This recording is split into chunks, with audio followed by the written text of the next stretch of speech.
राधे कौन सी पुण्य की तूने, हरी रोज तेरे घर आती है। राधे कौन सी पुण्य की तूने, हरी रोज तेरे घर आती है। राधे राधे, जय जय श्री राधे। जय गुरु। ভগবান শ্রীকৃষ্ণ যখন মোহিনী রূপ ধারণ করেছিলেন, আপনারা সবাই জানেন যে কেন মোহিনী রূপ ধারণ করেছিলেন ভগবান শ্রীকৃষ্ণ।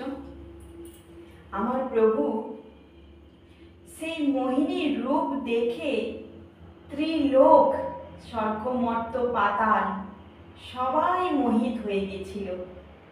এমনকি দেবতারাও তার সেই মোহিনীর রূপ দেখে মোহিত হয়ে গেছিল।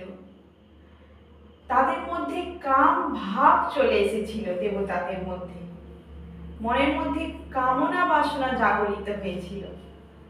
প্রায় দেবতারা সবাই ভাবছিল যদি এরূপ সুন্দরী রমণী আমার হতো। সবাই মোহিনীর পিছু পিছু ছুটতে লাগলো, কিন্তু কারোর দিকে ঠাকুরজি ফিরেও চাইলেন না। কিন্তু সমস্ত দেবতাদের মধ্যে একজন ছিলেন যিনি কামভাব পরিত্যাগ করে পুত্রী ভাবে, মানে কন্যার ভাবে ঠাকুরজির যে মোহিনী রূপ, সেই মোহিনী রূপকে তিনি চেয়েছিলেন। তিনি হচ্ছেন সূর্যদেব। সূর্যদেব মনে মনে চেয়েছিলেন যে এরূপ যদি আমার এক কন্যা হতো, মোহিনী যে রূপ, এবং এমনও চেয়েছিলেন যে এমন মোহিনী রূপ হবে যে মোহিনী রূপ প্রভু ঠাকুরজি ধারণ করেছেন, সেই মোহিনী রূপ দেখেও মোহিনীও মোহিত হয়ে যায়, মানে ঠাকুরজিও যাতে মোহিত হয়ে যায় এমন রূপ যাতে আমার কন্যা সেই রূপে আসে। আমার কন্যা দিদি তুমি হয়ে আসো প্রভু। তখন ঠাকুরজি বুঝতে পারলেন সূর্যদেবের মনের কথা, তিনি তথাস্তু বললেন। তারপরে অনেক কাল কেটে গেল। সূর্যদেব এক রাজা বেশে জন্মগ্রহণ করলেন। সেই রাজার থাকাকালীন তপস্যা করলেন, তখনও তিনি কোনো সাড়া পেলেন না। তারপরে আবার তার পরজন্মে বিষভানু হয়ে তপস্যা করতে লাগলেন।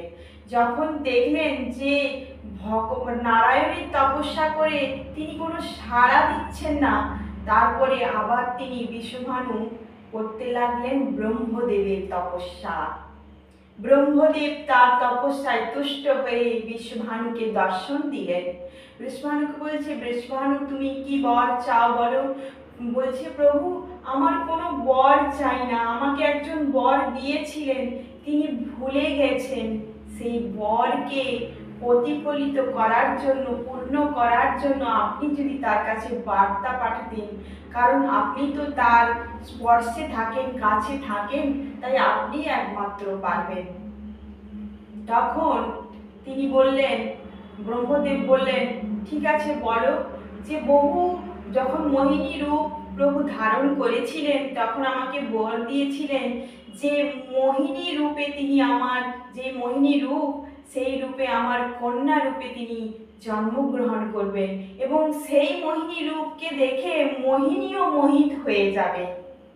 ভাবুন একবার, কি অদ্ভুত চিন্তা, মানে কি অদ্ভুত প্রেম ভক্তি সূর্যদেবের। তখন বলছে, ঠিক আছে আমি, বলছে না প্রভু, ব্রহ্মদেব কি বলছে, না প্রভু আপনাকে আমাকে কথা দেওয়ার জন্য এমন কিছু করতে হবে যাতে আপনার কথায় আমার বিশ্বাস অটুট থাকে। ঠিক আছে, আমি এইখানে বর্ষানা পর্বত রূপে আমি বিরাজ করলাম। যতদিন প্রভুর লীলা, প্রভুর কাছে আমি বার্তা পৌঁছবে, প্রভুর লীলা চলাকালীন পর্যন্ত যখন প্রভুর রূপ আসবে, মোহিনীর ভাব ধরে যে আবার আবির্ভূত হবে, সেই রূপের আমি দর্শন করব, সেটা আপনাকে তিনি আজও বর্ষানা পর্বত হয়ে তিনি বিরাজ ব্রহ্মদেবের সেই আশিস দিলেন। তারপরে ব্রহ্মদেব গিয়ে জানালেন শ্রীহরিকে। তখন শ্রীহরি সেই বার্তা শুনে, মানে আমার ঠাকুরজি সেই বার্তা শুনে তখন ভাবছেন, সত্যিই তো আমি ভুলে গেছিলাম, আমি তো ভুলেই গেছিলাম, তাহলে কি করা যায় এখন?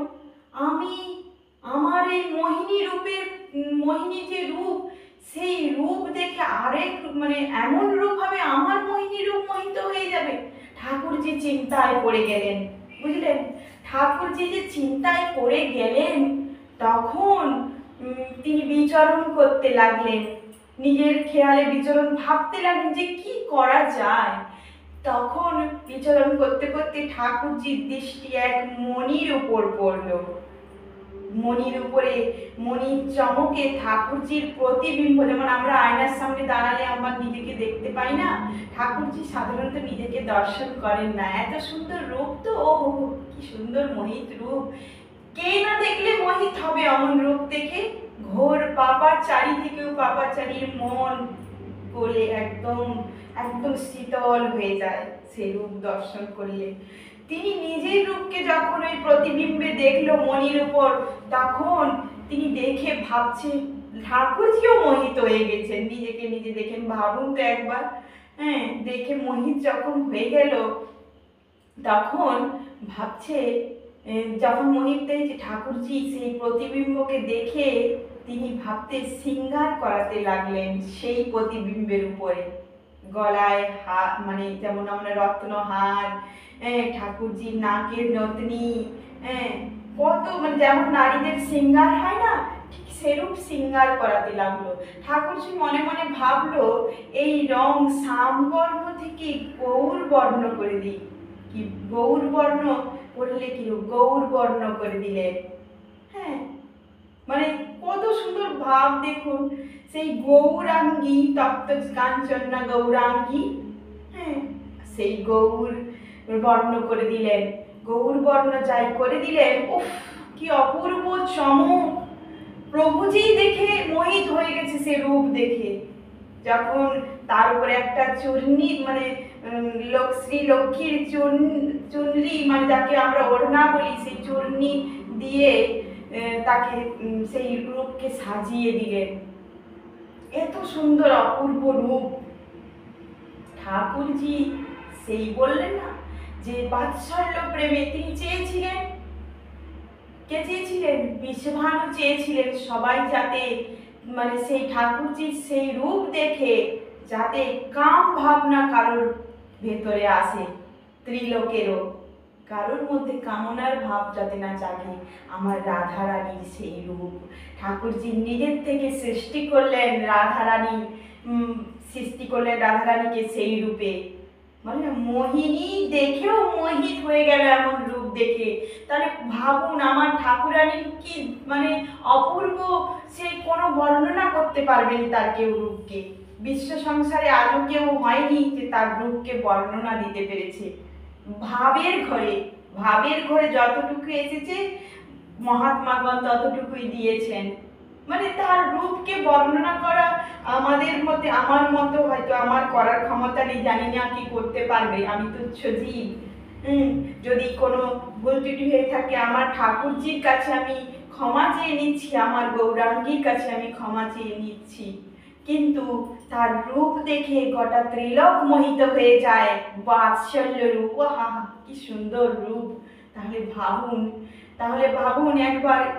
তাহলে আমরা বলি ঠাকুরজি কেউ বলে না যে প্রেম করেছিলেন নিষ্কাম কি সকাম, এই নিয়ে তর্ক বিতর্ক। আচ্ছা বলুন তো, নিজের সঙ্গে নিজের কেউ সকাম প্রেম হয়? সে তো নিষ্কাম প্রেম।